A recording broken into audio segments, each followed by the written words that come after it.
أعوذ بالله من الشيطان الرجيم. بسم الله الرحمن الرحيم.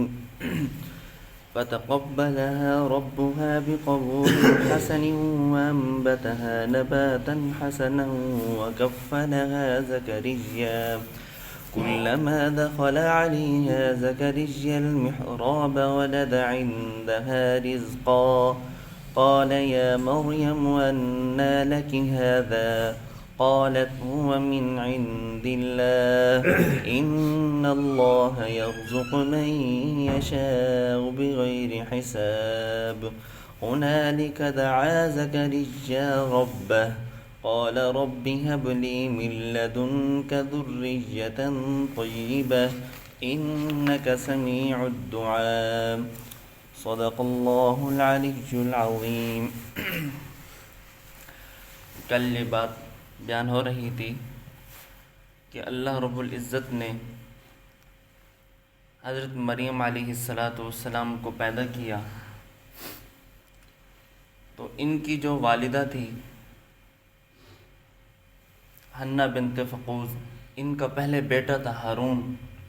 تو ان کو یہ امید تھی کہ میرا جو خاوند ہے عمران بن ماسان رحمہ اللہ، یہ مسجد اقصی کا امام اور خطیب ہے، تو اس کی جگہ پر میرا بیٹا آئے گا ہارون، یہ اس کی سنبھالے گا، ذمہ داری کرے گا، ہمیں اللہ پاک کا اجر ملتا رہے گا. لیکن وہ بیٹا جوانی کے اندر ہی چلا گیا تو امید سے ہوئی، اللہ رب العزت نے مریم دی. تو حضرت مریم علیہ السلام کی اب کفالت، کیونکہ انہوں نے منت مانگی تھی، یا اللہ میرے اس جو پیٹ میں ہے میں نے اس کو تیرے لیے وقف کرنا ہے، تیرے راستے میں میں نے اس کو دینا ہے، تو اب اس کی کفالت کی ذمہ داری تھی. 29 افراد پر ان کی کمیٹی تھی مسجد اقصی کی. تو ہر ایک نے یہ کہا کہ ہم مریم کی ہم ہی کفالت کرتے ہیں، ہم اس کی نگرانی کرتے ہیں. لیکن اس کی ذمہ داری پھر قرعہ ڈالا گیا. اس قرعہ کے اندر حضرت زکریا علیہ السلام کا نام آیا. تو حضرت زکریا علیہ السلام کی چلا فتقبلها ربها بقبول حسن وانبتها، کہ اللہ رب العزت نے ان کو قبول کیا اور اچھے طریقے سے قبول کیا. عام طور پر یہی دیکھا جاتا ہے مسجد کی خدمت کے لیے لڑکے ہوتے ہیں، خدمت کے لیے، لڑکی تو خدمت کے لیے نہیں ہوتی. تو اللہ رب العزت نے ان کو قبول کیا کہ ان کمیٹی والوں کے دلوں میں ڈال دیے اس لڑکی کو مسجد کی خدمت کے لیے وقف کرتی ہے. تو ان کے دلوں میں بات کو ڈال دی. ایک تو یہ قبولیت ہے. دوسرا اللہ رب العزت نے قبول فرمایا کہ حضرت عمران نیک، ان کی اہلیہ وہ بھی نیک، حضرت زکریا علیہ السلام کی کفالت میں ہیں، وہ پیغمبر وہ بھی نیک، خود مریم علیہ السلام بھی نیک، سارا نیکوں کا گھرانہ تھا. تو اللہ رب العزت نے فرمایا کہ میں نے قبول کیا ہے، اچھے طریقے سے میں نے ان کو قبول کیا. وَأَنبَتَهَا نَبَاتًا حَسَنًا، اور میں نے اس کو بڑھایا، اچھے طریقے سے بڑھایا. تو مفسرین نے اس کی 2 تفسیریں کی ہیں. ایک تفسیر تو یہ فرمائی کہ جس طرح 15 دن میں بچہ بڑھتا ہے تو یہ مریم علیہ السلام ایک دن میں اتنی بڑھ جاتی تھی. دوسری تفسیر یہ کی کہ جس طرح عام بچہ 2 ماہ میں بڑھتا ہے تو مریم علیہ السلام 2 دن میں اتنی بڑی ہو جاتی تھی کہ اللہ رب العزت اس کو قوت جسمانی اور صحت سے، تزکیہ سے اس کو بڑا کر دیتے تھے. وَكَفَّلَهَا زَكَرِيَّا، پھر حضرت زکریا علیہ السلام کی کفالت تھی، ان کی سپردگی تھی. تو حضرت کل بھی بات میں نے بیان کی تھی کہ حضرت زکریا علیہ السلام کے پاس مسجد کے اندر ایک چوبارہ تھا، ایک کمرہ تھا. تو اس کے بارے میں تذکرہ ہو رہا ہے کہ حضرت زکریا علیہ السلام کے پاس ایک کمرہ تھا، جالی دار کمرہ تھا، اور جب کہیں جاتے تو اس کو تالا لگا کر جاتے، چابی بھی ان کے پاس رہتی. تو یہ چلے گئے، جب واپس آتے تو محراب کے دروازے سے داخل ہوتے اس کمرے میں جس کے اندر حضرت مریم علیہ السلام تھیں. تو جب دیکھتے تو ان کے پاس کھانے ہوتے تھے بے شمار. تو بعض تعجب ہوتے یہ کھانے کہاں سے آئے ہیں. تو ان سے پوچھا کلما دخل علیہ زکریا المحراب، جب حضرت زکریا علیہ السلام جب کبھی داخل ہوتے تو محراب کے دروازے سے داخل ہوتے، فوجد عندها رزقا، تو پاتے حضرت مریم علیہ السلام کے پاس رزق. تو ان سے پوچھا تعجباً کہ مریم، میں تو اس کمرے کو تالا لگا کر جاتا ہوں، یہ بہت نیچے بھی ہے، کسی کی ہمت اور جرت بھی نہیں ہے کہ اس کمرے کے اندر داخل ہو، اور اس کی چابی بھی میرے پاس ہیں، یہ تیرے پاس یہ اتنی بے بہو کا پھل کہاں سے آیا؟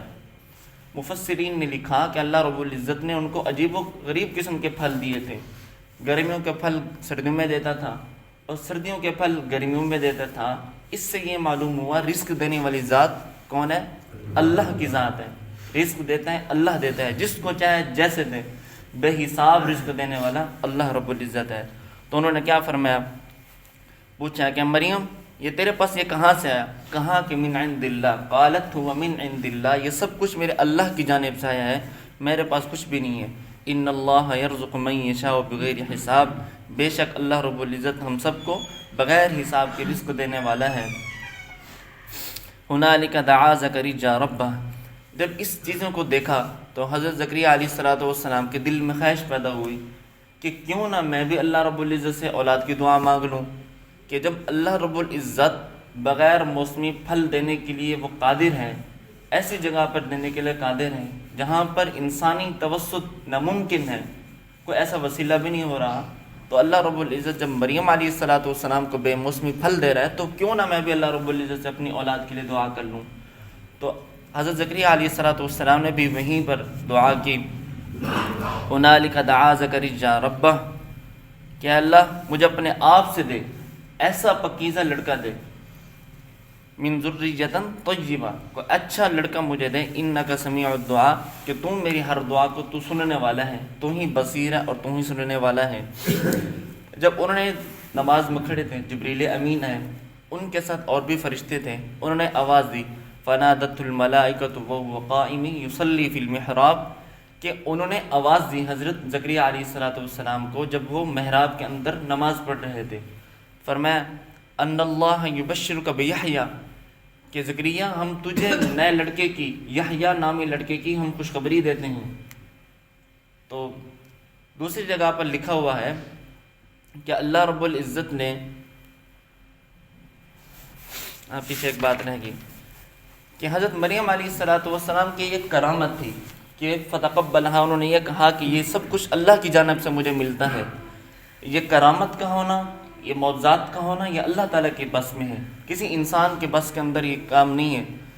اللہ رب العزت کسی بندے پہ کر دے تو اس کو کرامت کہتے ہیں، اگر کسی نبی کے ہاتھ پہ صادر کر دے اس کو معجزہ کہتے ہیں۔ معجزہ کہتے ہیں عاجز کر دینے والی چیز، یعنی جس طرح حضرت موسیٰ علیہ السلام کو اللہ رب العزت نے معجزہ دیا، بے شمار ان کے واقعات ہیں، اس میں ایک واقعہ یہ بھی ہے کہ جب حضرت موسیٰ علیہ السلام مدین سے، مصر سے مدین کی طرف آ رہے تھے اپنی گھر والی کے ساتھ، اہلیہ کے ساتھ، ان کی نظر پڑی طوا پر، جو پہاڑ طور، یہ پہاڑ ہے طور، اس کے دامن میں یہ وادی تھی یہاں پر، تو انہوں نے یہ دیکھا یہ آگ جل رہی ہے، یہ روشنی ہے۔ تو حضرت موسیٰ علیہ السلام نے اپنی اہلیہ سے، یہ سارا واقعہ آپ نے سنا ہوگا کہ آپ یہاں ٹھہریں، سردی ہے، میں آگ لے کر آتا ہوں۔ جب وہاں آگ لینے کے لیے وہ گئے تو دیکھا تو وہاں تو نور کی تجلی تھی۔ اللہ رب العزت نے وہاں پر موسیٰ علیہ السلام کو کیا دی؟ نبوت اور رسالت دی، تو اس کی تصدیق بھی فرما دی، وَمُصَدِّقًا لِمَا فِيهِ۔ اللہ رب العزت نے اس رسالت و نبوت کی تصدیق بھی وہیں پر فرمائی کہ موسیٰ آپ کے ہاتھ میں کیا ہے؟ کہا کہ یا اللہ یہ تو عصا ہے، فَأَلْقَى عَصَاهُ، اللہ رب العزت نے فرمایا اس عصا کو اب ڈالو۔ جب انہوں نے اس عصا کو ڈالا تو وہ عصا ایک سام کی شکل اختیار کر گیا۔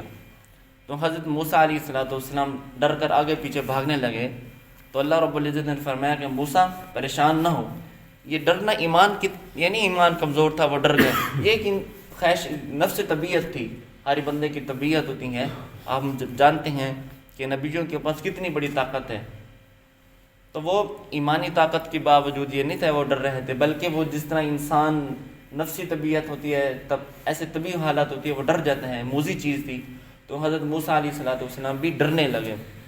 اللہ رب العزت نے فرمایا کہ موسیٰ آپ ڈرے نہیں، اس کو پکڑیے۔ جب موسیٰ علیہ السلام نے اس پر ہاتھ لگا تو پھر وہ عصا بن گیا، یعنی اللہ رب العزت نے ان کی نبوت اور رسالت کی تصدیق بھی کر دی کہ آپ کے ہاتھ کے اندر میں نے آپ کو عصا دی ہے، یہ ایک معجزہ ہے۔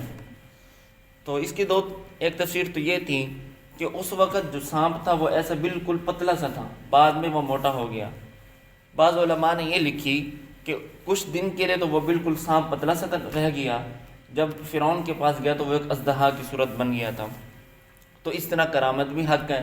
یعنی اللہ رب العزت نے معجزے کو بھی قرآن میں اندر شامل کیا، کرامات کو بھی قرآن کے اندر شامل کیا. فرمایا کہ تم ان کو مانو، بلکہ ان کی تم حقیقت کو مانو، ان کا انکار نہ کرو کہ معجزہ کی بھی ہم انکار کرتے ہیں، اس کرامات کا بھی ہم انکار کرتے ہیں. یہ کوئی ایسی چیز نہیں ہے، ان کی تم تصدیق کرو، بل ان کی حقیقت تک تم سمجھو. یہ معجزہ و کرامت یہ کیا چیز ہے؟ اس کو خرق عادت کہا جاتا ہے. بس اوقات انسان کی عادت نہیں ہوتی، خلاف عادت کے طور پر چیزیں اللہ پاک یہ کر دیتے ہیں. اس کی کرامت بھی ایک اور ہے. جس طرح حضرت سلیمان علیہ السلام کے دور میں ان کا جو تخت تھا، تو تخت کی حضرت سلیمان علیہ السلام نے فرمایا کون لے کر میرا آئے گا؟ تو جن نے کیا کہا؟ قال عفریت من الجن. اس جن نے کہا کہ سلیمان علیہ السلام آپ ابھی اپنے دفتر میں جائیں گے نہیں، اپنی مقام پر بیٹھیں گے نہیں، اٹھنے سے پہلے میں آپ کو تخت لا کر دوں گا. تو حضرت سلیمان علیہ السلام نے کیا فرمایا؟ نہیں، اس سے مجھے جلدی چاہیے. تو ان کے صحابی تھے آصف، تو انہوں نے یہ کہا کہ سلیمان علیہ السلام کو آپ اپنی نظر اوپر کریں گے یا بند کریں تو اس وقت اتنی ہی دیر میں آپ کو تخت لے کر دوں گا. تو حضرت سلیمان علیہ السلام نے ابھی نظریں اوپر ہی کی تھی، وہ تخت آ گیا. جب دیکھا تو تخت سامنے تھا. تو سلیمان علیہ السلام نے ان سے پوچھا یہ آپ نے کیسا کیا، اتنا جلدی آپ نے کیسا کیا؟ انہوں نے یہ بھی یہ کہا کہ یہ میرے پاس اس میں اعظم ہے، اللہ رب العزت کے میرا فضل و کرم میں، ھذا من فضل ربی، یہ اللہ کے فضل و کرم سے ہوا ہے، میرے ہمت میں کوئی ایسی چیز نہیں تھی. تو اسی طرح امام ابو حنیفہ رحمۃ اللہ علیہ بھی فرماتے ہیں ان کی یہ کرامات ہے. یعنی کرامات اولیاء بھی حق ہیں. وہ فرماتے ہیں جس وقت میں وضو کرتا تھا تو وضو کرتے کرتے میں خود اپنے آنکھوں کے ساتھ اپنے ان گناہوں کو جھڑتے ہوئے دیکھتا ہوں. ہمارے اندر اتنی ہمت قوت نہیں ہے، ایمان کمزور ہے، وہاں تک اللہ رب العزت کے ساتھ ہمارا تعلق نہیں ہے، جس کی وجہ سے ہم سے یہ چیزیں صادر نہیں ہوتی. تو امام ابو حنیفہ رحمۃ اللہ علیہ فرماتے ہیں کہ جس وقت میں وضو کرتا ہوں تو وضو کرتے ہوئے میں اپنے اعضاء سے گناہوں کو جھڑتا ہوا دیکھتا ہوں. ان اللہ یبشرک بیحییٰ مصدقا بکلمۃ، کہ اللہ رب العزت نے آپ کو ایک بچے کی خوشخبری دی. کیسے خوشخبری دی؟ کہ ایسا بچہ، اس سے پہلے یحییٰ نامی کوئی ایسا بندہ نہیں تھا، سب سے پہلے آپ کا بچہ اللہ رب العزت نے یہ پیدا کیا. مصدقا بکلمات من اللہ، یہ کلمات من اللہ سے، اس سے موسیٰ علیہ السلام کی انہوں نے کلمہ حق کی تصدیق کی. کیونکہ موسیٰ علیہ السلام بغیر باپ کے پیدا ہوئے، کلمہ کن سے پیدا ہوئے. تو حضرت یحییٰ علیہ السلام ان کی تصدیق کرنے والے تھے. کہ اس وقت یہودیوں کا بڑا شور و شرابہ تھا، زور تھا، تو یہودیوں نے دین کو بگاڑ کے رکھ دیا تھا. جو موسیٰ علیہ السلام جو بھی بات کرتے یہودی اس کا انکار کرتے تھے، تو حضرت یحییٰ علیہ السلام اس کی تصدیق فرماتے تھے کہ اللہ کا نبی ہے، یہ پیغمبر ہے، یہ سچ فرما رہے ہیں، ہمیں ان کی بات کو ماننا چاہیے. تو اس سے یہ مراد ہے. وسجدا وحصورا ونبیا من الصالحین، کہ اللہ رب العزت نے ان کو سید سردار بنایا، حضرت یحییٰ علیہ السلام کو. وحصورا ونبیا من الصالحین، اور انہوں نے اپنی شادی نہیں کی، اپنے آپ کو عورتوں سے روک رکھا تھا. اور یہ بات یاد رکھنا، پیغمبر اس میں صرف حضرت یحییٰ علیہ السلام ہے جنہوں نے شادی نہیں کی، باقی سب نے یہ شادی کی تھی. حضرت موسیٰ علیہ السلام کی شادی نہیں ہوئی کیونکہ وہ 33 سال کی عمر کے اندر وہ آسمانوں پر اٹھا لیے گئے. تو اب واقعہ ہم پڑھتے رہتے ہیں، براہین قاطع میں بھی ان کا واقعہ لکھا ہوا ہے کہ دوبارہ تشریف لیں گے، یہ قبیلہ عرب کے قبیلے کی عورت سے شادی کریں گے، ان کے بچے ہوں گے، ان کی شادی ہوگی، پھر ان کی وفات ہوگی، یہ پھر روضہ رسول کے اندر مدفون کیے جائیں گے حضرت. تو ان کی باقی سب انبیاء کی شادی ہوئی تھے. اب میں جامع الصغیر کا یہ ہے اربع من السنن المرسلین، کہ انبیاء کی 4 چیزیں سنت کی چیزیں ہیں. ایک یہ ہے کہ وہ حیا والے ہوتے ہیں، الحیا، انبیاء کے اندر حیا بہت بڑی چیز ہے، بہت ہے. والتعطر، اور وہ خوشبو کو بہت پسند کرتے ہیں، خوشبو لگاتے ہیں. تیسرا فرمایا والنکاح، اور نکاح کرتے ہیں. آپ صلی اللہ علیہ وسلم نے فرمایا کہ اے نوجوانوں تم نکاح کرو، اگر تم نکاح کرو گے تم اپنی آنکھوں کے گناہ سے بھی بچ جاؤ گے اور خواہشات سے بھی، تم حرام کاری سے بھی بچ جاؤ گے، تم نکاح کرو. تیسرا نبیوں کی سنت المسواک، وہ مسواک کرتے ہیں، جسے حدیث مبارکہ میں آتا ہے المسواک مطہرۃ للفم ومرضاۃ للرب، جو بندہ مسواک کرتا ہے اس کا منہ بھی ٹھیک رہتا ہے، صاف رہتا ہے، تو اس کو رب کی رضا حاصل ہوتی ہے. حدیث مبارکہ میں آتے ہیں جو بندہ مسواک کے ساتھ نماز پڑھتا ہے بغیر مسواک کے، اس کو زیادہ اجر ملتا ہے. مسواک کے ساتھ اگر وہ نماز پڑھ لے وضو کے وقت میں مسواک کر لے پھر نماز پڑھے، اس کو دگنا اجر ملتا ہے۔ وسجدا وحصورا ونبیا من الصالحین، اللہ رب العزت نے ان کو نیک صالح بنایا۔ دعا ہے کہ اللہ رب العزت نے ہمیں قرآن پاک کی اور انبیاء کی سنتوں پر عمل کرنے کی توفیق عطا فرمایا۔ وما علینا الا البلاغ المبین۔